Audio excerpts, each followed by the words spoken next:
This is Hog's Back Ranch. I'm Nathan Winiger, owner.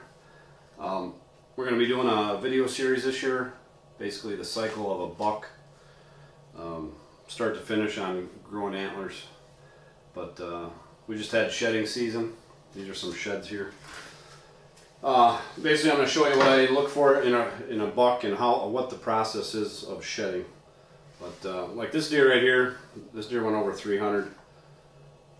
I did not breed with him, even though he's out of one of my better does. I just did not like the characteristics of his horns. He's big. He's going to produce some bone. I basically use some other bucks in my doe herd. What I'm trying to produce is more of a typical style deer. Basically, I did breed with, this was a yearling. He went 195. He had a drop tine that broke off here. But what I like about him, he had decent brows, good tine length, had a few extras and drop tines, which I really like drop tines, but he was wide. This deer at 2 ended up going like 220, typical, 22, 23 inches wide. Really trying to breed for stuff pushing 30 inches or better. But what I wanted to show you, I mean, this is a real heavy bone thrower here. I mean, you could cross him up with some typical does and see what happens.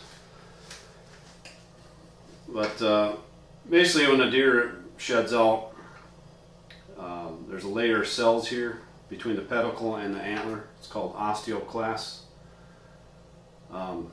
Those cells receive a hormonal signal from the deer to start the degeneration process of the tissue between this. It's called the abscission layer.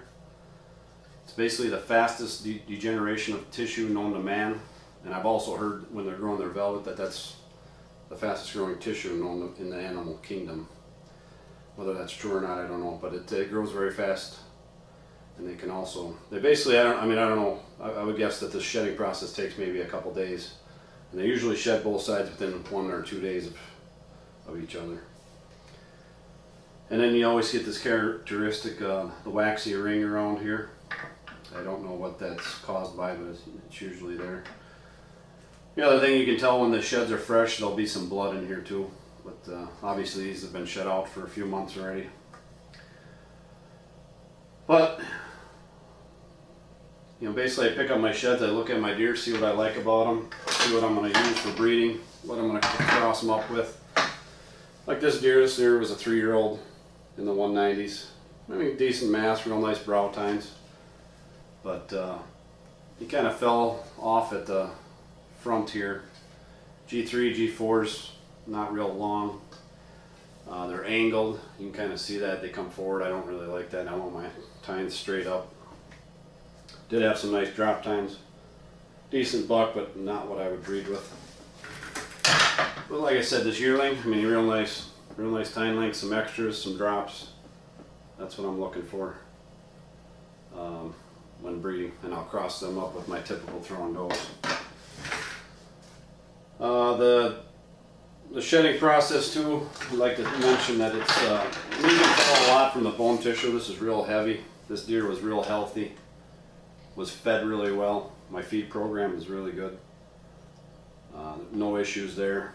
If this was real light and hollow, I'd know something's not right with my minerals or something's wrong with the deer. But getting back to the shedding process, when these deer shed out, usually around here they shed end of January, February is the main time to shed, sometimes March. Usually your bigger bucks, your more dominant bucks will shed out before your small ones. And basically that's due to stress, especially a breeding animal or a more dominant animal. They'll be, it takes a lot more energy to do what they do. They're running around a lot, they're protecting their territory, breeding does, therefore they shed out. And once the shedding is usually controlled by photoperiodism, the time of day, the day length of the day. But a lot of things can affect that. Like I said, the stress, breeding season, how did the animal come through breeding season, how well was he fed. Another thing too is some of the genetics, sometimes they hold antlers longer than other ones, you know.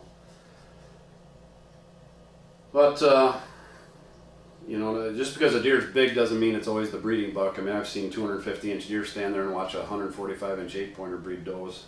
It doesn't mean anything. Deer are like people, certain attitudes. If the deer has an attitude and he's a very, very dominant buck, he's going to do the breeding.